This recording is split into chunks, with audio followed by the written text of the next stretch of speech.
मी मनोज पिंगळे, डेकळवाडी बारामती तालुक्यातील आहे. या महाराष्ट्रामध्ये तलाट्याचा असेल विषय, परत माळा असेल, सर्वच गोळ आहे. तुम्ही आवाज उठवला आहे. या महाराष्ट्रातील गोरगरिबाच्या मुलाला आधार मिळाला आहे. कोणता आमदार याकडे बघायला तयार नाही, मंत्री बघायला तयार नाही. आता तुम्ही पुढे आला आहे, हे तलाठीची भरती रद्द करा. तुम्ही म्हणताय थोडंसं लांबल, पण लांबल्यानंतर त्यामध्ये गोरगरीब बसणार नाही. त्यामध्ये बसल कोण? त्या ठिकाणी पैसे दिलेला, इथं कोण पैसे देऊ शकत नाही. मेसचा एक वेळ जेवतोय, लायब्ररीमध्ये 24 तास बसतोय. या महाराष्ट्राच्या 36 जिल्ह्यातील 358 तालुक्यातील प्रत्येक गोरगरिबाच्या वतीनं तुम्ही या ठिकाणी रस्त्यावर उतरा. आम्ही सगळे विद्यार्थी रस्त्यावर उतरू. अभ्यास करून जर पोस्ट मिळत नसेल तर रस्त्यावर उतरून या ठिकाणी काहीतरी कायदा केला पाहिजे. महाराष्ट्र शासनाने या ठिकाणी लक्ष देऊन ऐकून घ्या. ही विद्यार्थी गोरगरिबाची महाराष्ट्राची मुलं आहेत. या ठिकाणी सरळ सेवेच्या भरतीवरती कडक कायदा आणा आणि जो या ठिकाणी जो कोण फ्रॉड करल त्याला या ठिकाणी तुरुंगात टाकण्यासाठी महाराष्ट्र शासनाने कायदा नाही केला तरी महाराष्ट्रातील विद्यार्थी आमच्या बरोबर कोण येईल, आज रोहित दादा आले, त्यांच्या मागे आम्ही ठामपणे उभा राहून रस्त्यावर उतरणार आहे. ही त्या ठिकाणी गर्जना करतो. आणि दादा, खरं तर पोरं एका परीक्षेसाठी 1,000 रुपये देणं सुद्धा आमच्यासाठी खूप मुश्किल आहे. एका समजा जेडपीची, समजा पुणे जेडपी आहे, त्याच्यासह 6 जागेचे फॉर्म भरल्यानंतर 6,000 रुपये. मध्ये अजित दादांना तुम्ही विनंती केली, त्यावेळेस दादा म्हणले एका विभागात जर 2-2 ऍड असतील तर एकच फी घ्या, असं तुम्ही पाठपुरावा केला होता. त्याची पण आता अंमलबजावणी लवकरात लवकर व्हावी. त्याचा जीआर नाही आला अजून, पण यावर ही विनंती आहे आमची. नाही बघा, मी परत एकदा तुम्हाला सर्वांना विनंती करतो, आपलं काय चुकतं की तुम्ही म्हणाला मी पुढाकार घ्या, तुम्ही माझ्या मागे.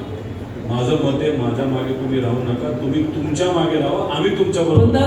आम्ही तर पुढे आलो तर आम्हाला बाकीचं टेन्शन पोलिसांचं वगैरे. अनफॉर्च्युनेटली सांगतो तुम्हाला, कुणी येतं, चॉकलेट बॉक्स येतात, कुणी येतं आणि आपला वापर करून जातं. माझं मत आहे की आपण सर्वजण ठाम राहूया.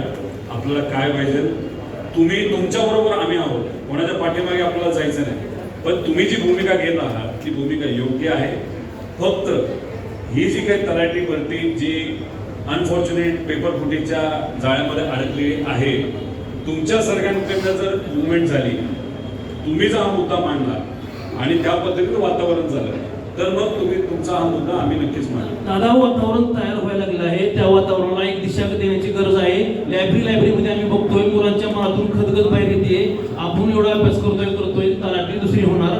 मागच्या वेळेस पण तसंच झालं, आरोग्य भरतीला तसंच, माडा भरतीला तसंच, सगळ्या सर्व सेवेला तसंच. मग अभ्यास करून काय उपयोग? घरनं फोन येतोय, बाबा काय झालं काय नाही. आपण म्हणतोय दिले एक्झाम, भरती होत्यात वरचीच.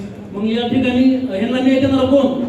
अधिकारी वरचे असतील, मंत्री असतील, सगळे खासदार असतील, त्यांचं सगळ्यांचं नियोजन आम्ही तितक्या नाही पोहोचत. आम्ही आपला अभ्यास होतोय तिकडं लिस्ट नाव येतात, लिस्ट कोण बघत नाही. सगळ्यांच्या लिस्ट बघायची, तलाठ्याची 12 लाख फॉर्म, सगळ्यांची लिस्ट बघायची म्हणल्यावर कसं कळणार कोण झाले काय झाले. तर हे सगळं आमच्या डोक्याबाहेरचं आहे. आम्ही सगळं करून बसलोय.